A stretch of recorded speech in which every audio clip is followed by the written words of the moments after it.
नमस्कार दर्शकों, मैं हूं ऐश्वर्या कपूर और आप देख रहे हैं मेरे साथ पूछता है भारत। ऐश्वर्या के एजेंडा में आज बात कि दर्शकों, क्या 2024 में क्या आजादी के 70+ सालों के बाद यही सपना देखा था आजादी दिलवाने वाले उन वीर सपूतों ने कि एक ऐसा समय आएगा जब मंदिर है या मस्जिद यह पता करने के लिए कोर्ट में जाना पड़ेगा और कोर्ट से स्टे लेना पड़ेगा। ये 2024 है। हम 5 ट्रिलियन, 15 ट्रिलियन, 10 ट्रिलियन, पता नहीं कितने ट्रिलियन की इकोनॉमी होने का दावा कर रहे हैं और करेंगे, आगे बढ़ेंगे। लेकिन what is wrong with our social fabric? ये हिंदू, मुस्लिम, सिख, ईसाई, बौद्ध, जैन सबका हिंदुस्तान है। हर एक हिंदुस्तानी का, हर एक भारतीय का उतना ही अधिकार है। तो फिर दिक्कत कहां हो जाती है? मैं आज बताता हूं आपको दिक्कत कहां हो जाती है। दिक्कत तब हो जाती है जब AIMIM के नेता आके कहते हैं कि ऐश्वर्या कपूर तुम्हारा है क्या? सब कुछ तो हमारा है, सब कुछ तो मुगलों का था।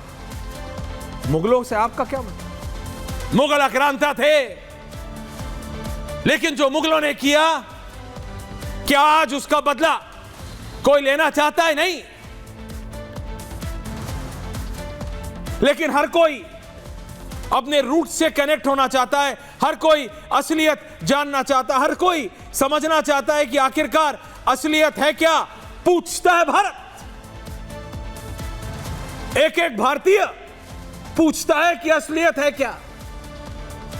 यह कोई छुपी हुई बात नहीं है कि 4-5 पीढ़ी पहले कौन क्या था, कहां से आया, क्या सबको मालूम है, उनको भी पता है, सबको पता है सब कुछ। लेकिन आज जब सुप्रीम कोर्ट से वर्शिप एक्ट, और आपको याद होगा हर एक सर्वे पे ये वर्शिप एक्ट की बात जरूर आती थी। और वर्शिप एक्ट पे हम बोलते थे भैया ASI यानी सरकारी वो जो संरक्षण में अगर नहीं है, ASI के संरक्षण में अगर है तो उस पर वर्शिप एक्ट नहीं लागू होता। लेकिन इस बार कोर्ट ने कहा है अगली तारीख तक कोई नया केस दर्ज ना हो। यह आपको मालूम है, अभी तक आप 1 दर्जन जगह पढ़ चुके होंगे, 1 दर्जन जगह देख चुके हो। कोर्ट ने जो बोला वो सब मालूम है आपको। दर्शकों, if you want I can repeat that for you, लेकिन उससे कुछ बदलेगा नहीं। लोग इसके एनालिसिस में लग जाएंगे कि इस कोर्ट के जजमेंट में किसकी जीत है, किसकी हार है। मैं सिर्फ इतना कह सकता हूं, ना भारत जीता है, ना भारत हारा है। बात समझिए। I have a larger question. जब मैं आपसे बात कर रहा हूं, अभी कुछ ही देर पहले मेरे को खबर मिली है कि दिल्ली के जवाहरलाल नेहरू यूनिवर्सिटी में, JNU में, Dheeraj, am I right, am I wrong? JNU में ABVP और लेफ्ट के स्टूडेंट्स के बीच, छात्रों के बीच साबरमती द रिपोर्ट मूवी की स्क्रीनिंग चल रही थी। उसके दौरान पथराव हो गया। उसके दौरान पोस्टर फाड़ दिए गए, एक दूसरे के ऊपर पत्थर फेंक रहे हैं। ये बच्चे हैं, इनको पढ़ने भेजा जाता है। क्या हो रहा है? साबरमती द रिपोर्ट गोधरा पे बनी है, प्रधानमंत्री ने देखी थी। आप किसी मूवी से आपको पसंद नहीं, मत देखिए।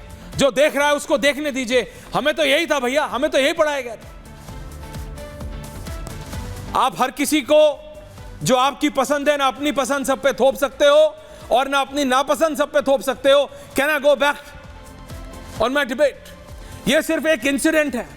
इस तरह के इंसिडेंट रोज कहीं ना कहीं कुछ ना कुछ हो रहे हैं, जिससे मैं दोबारा अपने बड़े सवाल पे आता हूं कि what is wrong with the social fabric of India.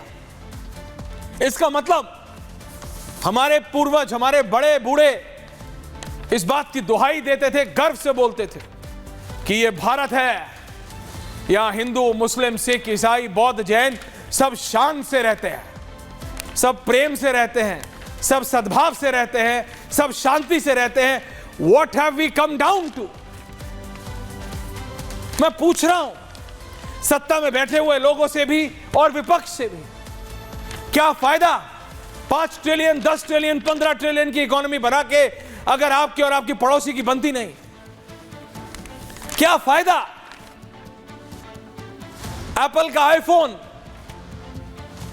Hindustan में बना के या सैमसंग की सबसे बड़ी फैक्ट्री हिंदुस्तान में लगा के अगर उसमें काम करने वाले आपस में एक साथ बैठ के बात नहीं कर सकते? क्या फायदा विदेशी यूनिवर्सिटियों से एक बार फिर अपने गुरुकुलों को बेहतर बनाने का, अगर आपके बच्चे एक रिपोर्ट, बच्चे आप सोचिए जब आप और हम स्कूल में पढ़ते थे तो मालूम होता था क्या कि कौन हिंदू है, कौन मुस्लिम, कौन सिख है, कौन ईसाई, अगर शाकाहारी हैं या अगर खाते हैं आप नॉनवेज तो जिसका खाना अच्छा है उसका खा लेते थे साहब, बस इतना होता था। भाई तू शाकाहारी है, तू ये मत खा, यही होता था, इससे ज्यादा कोई डिवीजन नहीं था।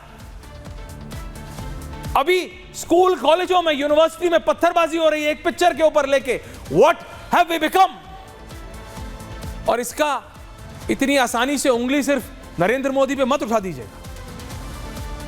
जेएनयू में नरेंद्र मोदी नहीं गए थे, पिक्चर चल रही थी, किसी को पसंद नहीं आई, नहीं आई, मत देखिए। क्या आज तक सारी पिक्चरें जो आपके भाई ने, आपकी बहन ने या आपके घर वालों ने देखी हैं, चाचा ताऊ ने, आपको पसंद आई है? नहीं आई है ना। पोस्टर फाड़ने लगते हो क्या? टीवी तोड़ देते हो क्या? तोड़ के देखते घर में टीवी, फिर बापू बताते आपके या माता बताती कि क्या होता है पत्थरबाजी करना, वहां से हट जाते, वहां से नहीं देखते। आपकी पसंद और आपके पड़ोसी की पसंद सेम हो यह जरूरी नहीं, लेकिन दूसरी की पसंद की इज्जत करना ये हमारे संस्कार हैं, ये भारत के संस्कार हैं। अब देखिए, एक तरफ ये जब सर्वे हो रहे थे मैंने पूछा था, आर दी सर्वे रिक्वायर्ड, इनकी जरूरत है? आरएसएस प्रमुख, क्योंकि विपक्ष हर चीज, रशीदी जी, एआईएमआईएम हर चीज के लिए ब्लेम आरएसएस पे कर देते हैं, तो मैंने आरएसएस प्रमुख की बात रखी थी। उन्होंने कहा था हर मस्जिद के नीचे शिवलिंग ढूंढना बंद करो, कोई आवश्यकता नहीं है, कोई आवश्यकता नहीं। फिर भी कुछ लोग कर रहे हैं। लेकिन सोचिए, क्या कोर्ट के पास कम केसेस हैं?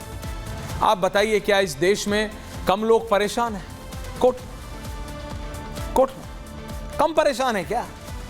नहीं। अब कोर्ट डिसाइड करेगा मंदिर है कि मस्जिद है। करिए, सर्वे होगा नहीं होगा, कुछ नहीं होगा, कुछ नहीं होगा, स्टेटस को होगा। जो हियरिंग चल रही है चलती रहेगी, ऑर्डर नहीं आएगा, करते रहो सुनवाई।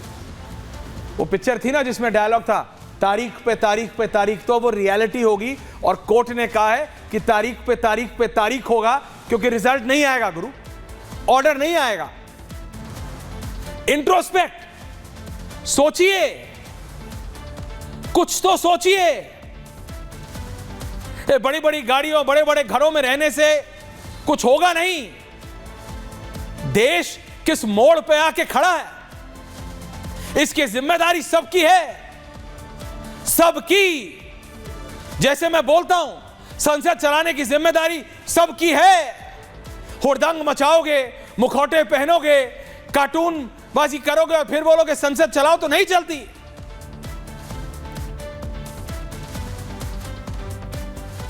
नहीं चलती, नहीं चलती। It is a sensitive issue. Survey होना, मस्जिद का सर्वे होना, किसी भी धर्मस्थल का सर्वे होना सेंसिटिव इशू है। संभल में जो हुआ उस पर रोक लगाया क्या कोर्ट ने? नहीं लगाया। एएसआई का था, चलता रहेगा, कुछ और नया नहीं होगा। कोई नया मंदिर मस्जिद विवाद दाखिल नहीं होगा। अदालतें अंतरिम या फाइनल आदेश ना दें जब तक केस पेंडिंग सर्वे के आदेश ना दें। केंद्र सरकार 4 हफ्तों में जवाब दाखिल करे। मामले में केंद्र का पक्ष जानना जरूरी। केंद्र के जवाब के बिना फैसला नहीं लेंगे। ऐसे लंबित मामलों में सुनवाई जारी रहेगी। जो मैंने कहा, तारीख पे तारीख पे तारीख। It once again brings me to the in principle question. मूलभूत सवाल पे लाता है कि हमारे राजनेता और हम जनता क्या ठीक कर रहे हैं? हमारे बड़े बूढ़ों ने विरासत छोड़ी तो आज हम ये भारत देख रहे हैं। आप एक सवाल जरूर पूछिए कि अपनी अगली पीढ़ी के लिए आप कैसा भारत छोड़ के जाना चाहते हैं? कैसा भारत? शांतिपूर्ण भारत, प्रेम सद्भाव का भारत, क्या ऐसा हर चीज पे एक पिक्चर पसंद नहीं आई तो पथराव होने वाला भारत? किसी को यह पसंद नहीं है कि अगला कौन सी पिक्चर देख रहा है, पोस्टर फाड़ दो, पत्थर चला दो, ये भारत?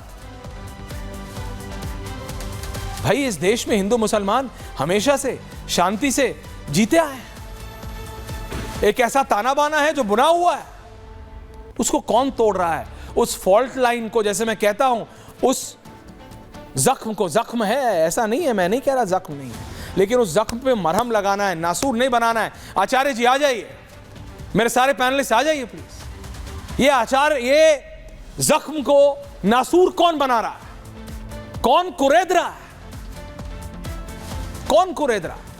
ये मंदिर मस्जिद का विवाद आज से है क्या? कब से है? जब से आप याद करेंगे तब से। लेकिन फिर भी ये पर्कुलेट हो रहा है कहां तक, ये तो समझिए, स्कूलों तक, कॉलेजों तक। अरे भाई साहब, इस देश में अगर खेत हिंदू का है तो उसमें गुड़, गन्ने का खेत है, जाट का है, तो मुसलमान गुड़ बना रहा है उसी खेत के कोने पे बैठ। ये इस देश का ताना बाना है, गांव का ताना बाना है, वो टूट रहा है। इसका जिम्मेदार कौन है? राजनेताओं पे उंगली उठा के, दर्शकों, इस देश की जनता, हमारा समाज भी बहुत आसानी से अपनी जिम्मेदारी से हट जाता है। With fundamental rights come fundamental duties. Rights के साथ आपकी जिम्मेदारियां भी आती हैं। क्या हम उन दायित्वों का, आर वी फॉलोइंग इट, पालन कर रहे हैं उनका? इस देश को इकट्ठा रखना है, तितर बितर नहीं होने देना। राजनेता आए हैं, जाएंगे, पार्टियां आज हैं, कल नहीं होंगी। ये देश है, इसलिए इसकी जिम्मेदारी, दर्शकों, इस देश की जनता पे है, यानी आप पे है। You decide what is right and what is wrong for this country.